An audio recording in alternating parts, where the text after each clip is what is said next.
Na vile basi Waswahili walivyonena kwamba kile kina mwanzo, mwisho wake hufika kikomo.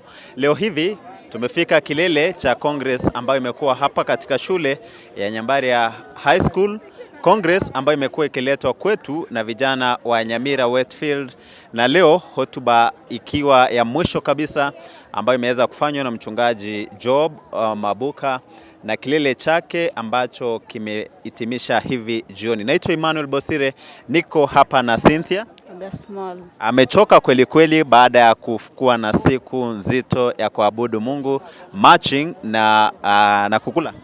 Na kukula na kuhubiriwa. Neno lako la mwisho tunapomaliza Congress?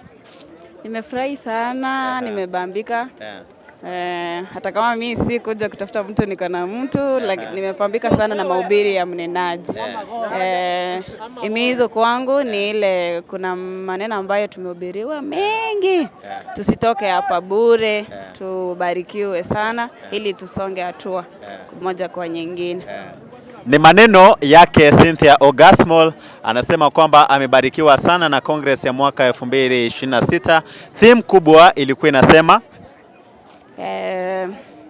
Rooted in Christ, rising with a purpose.